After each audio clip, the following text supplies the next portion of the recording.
Bir Hukuki Hakların programından merhaba. Bugün halk arasında af yasası olarak bilinen yeni infaz yasasını medyada açıklandığı kadarıyla ele alacağım. Yeni infaz yasası yürürlüğe girdiği zaman tüm ayrıntıları ile bir daha açıklayıcı bir biçimde ele almayı düşünüyorum. Hükümlü ve hükümlü yakınları yeni infaz yasasının yürürlüğe girmesini dört gözle beklemektedir.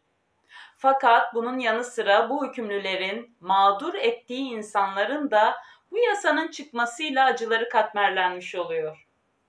Yeni infaz yasasının ortalama 90 bin hükümlüyü kapsayacağı beklenmektedir. Peki infaz yasası maddeleri nelerdir? Hangi suçlara hangi oranda uygulanacaktır? Ceza infaz kurumlarında geçirilen süreler ne şekilde kısalacaktır? Yasaya göre koşullu salıverilme oranı 2/3'ten 1/2'ye yani %67'den %50'ye indiriliyor. Koşullu salıverilme oranı kural olarak 1/2 olarak uygulanınca yani 10 yıl ceza alan biri 5 yıl yatacak. Kasten adam öldürme suçu bakımından 2/3 ve terör suçları ile örgütlü suçlar bakımından 3/4'lük koşullu salıverilme oranında herhangi bir değişiklik yapılmıyor. Yani kasten öldürme ve terör örgütü suçları yasa kapsamı dışında tutulmuştur. Fakat mükerrirler yani tekrar suç işleyenler ve buna bağlı olarak cinsel suçlar ve uyuşturucu ticareti suçları bakımından 3/4'lük koşullu salıverilme oranı 2/3'e yani %75'ten %67'ye indiriliyor. Bu suçları işleyenler cezalarının %67'sini içeride geçirdikten sonra tahliye olabilecektir. Yani toplumda infial yaratan bu suçlar bakımından da indirim söz konusudur. Fakat son günlerde bu suçların yasa kapsamı dışına alınacağı gündemdedir.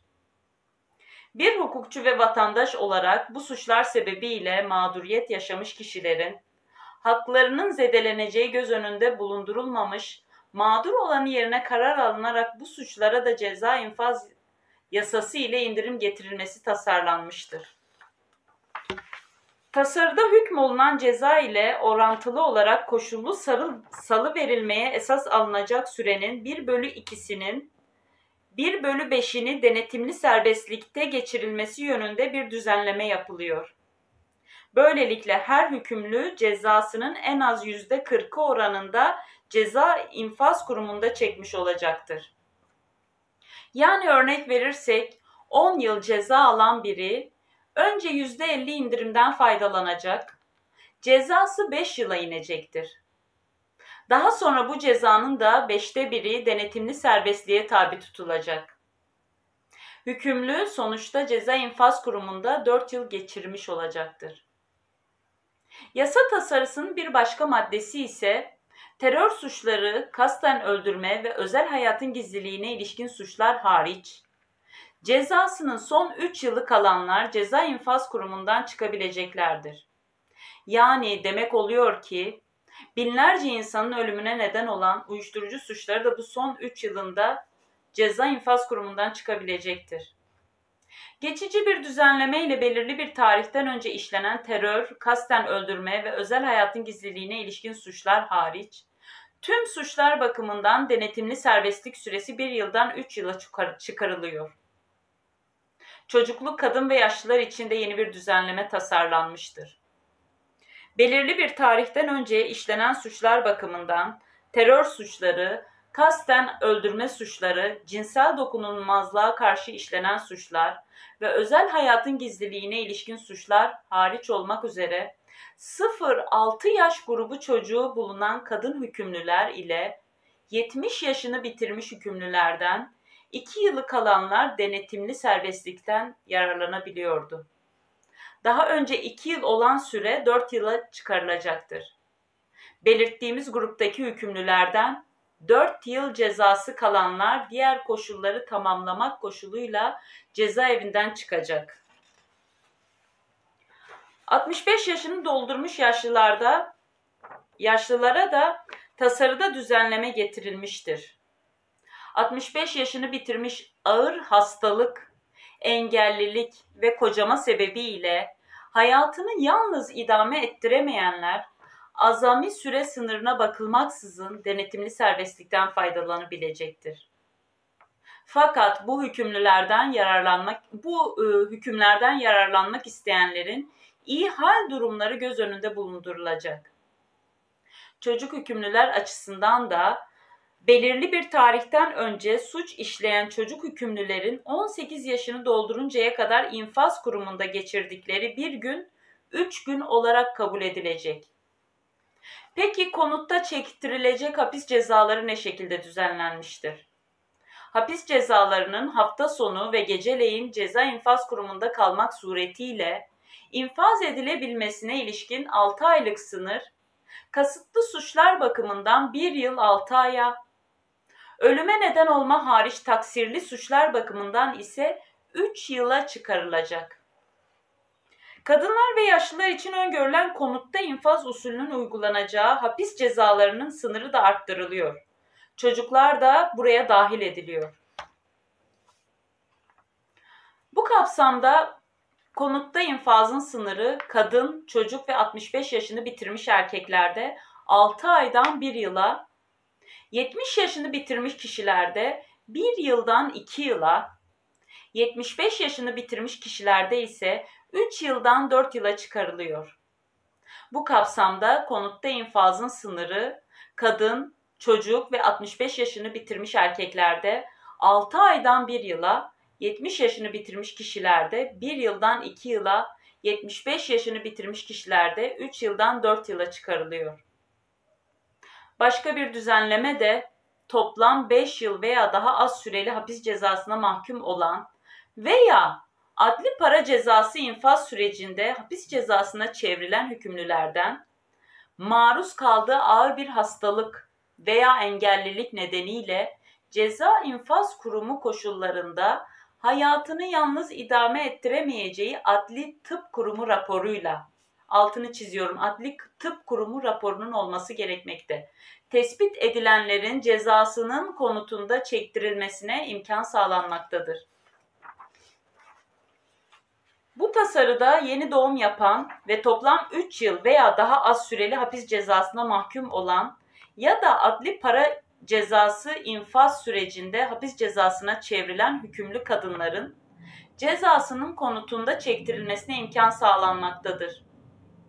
Hükümlülerin iyi halilik durumları her 6 ayda bir İdare ve Gözlem Kurulu tarafından gözden geçirilip değerlendirilmeye tabi tutulacaktır.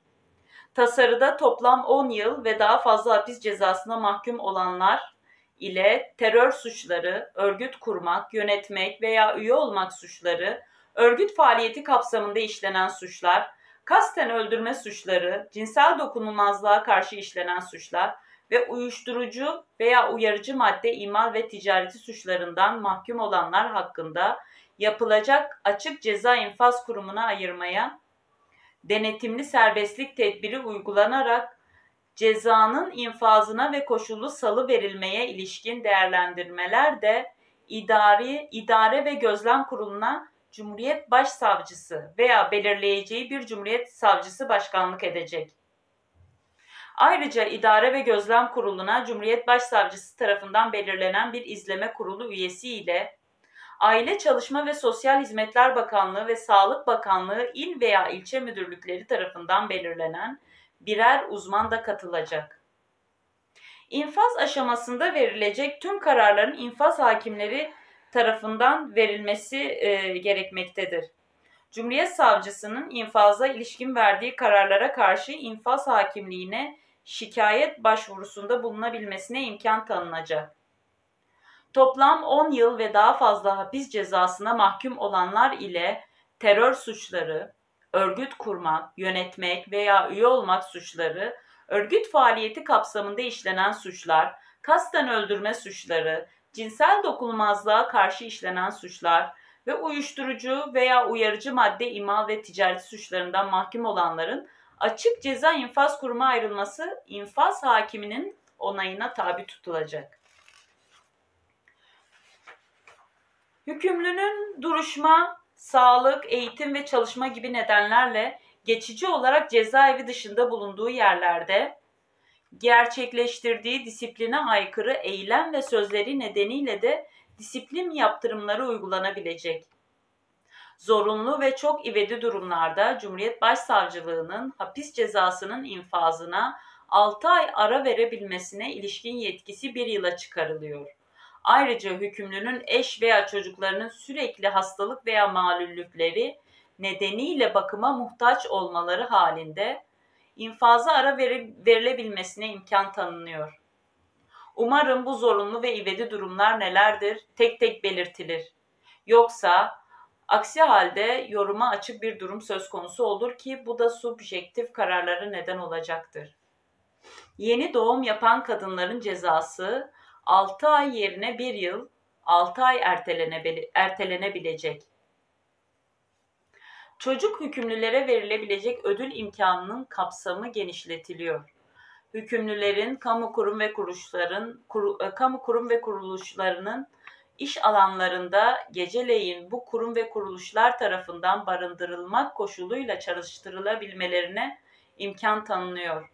Açık ceza infaz kurumunda olanlara verilen 3 günlük mazeret izni de 7 güne çıkarılıyor. Açık ve kapalı ceza infaz kurumlarındaki hükümlülerin salgın hastalık halinde de kuruma ait telefon ve faks cihazından derhal yararlandırılmasına imkan tanınmaktadır. Bir hukukçu olarak kişisel görüşümü dile getirirsem eğer, devletlerin kişilere karşı işlenen suçları affetme ya da infazını indirme hakkı olmamalı. Gerekirse böyle tasarılar kanunlaşırken referanduma sunulmalıdır. Halkın görüşü alınmalıdır. Devletler sadece kendilerine karşı işlenen suçları affetme, infaz indirimine gitme hakkına sahip olmalıdır. Bir hukuki hakların programını burada bitiriyorum. Adaletle kalın.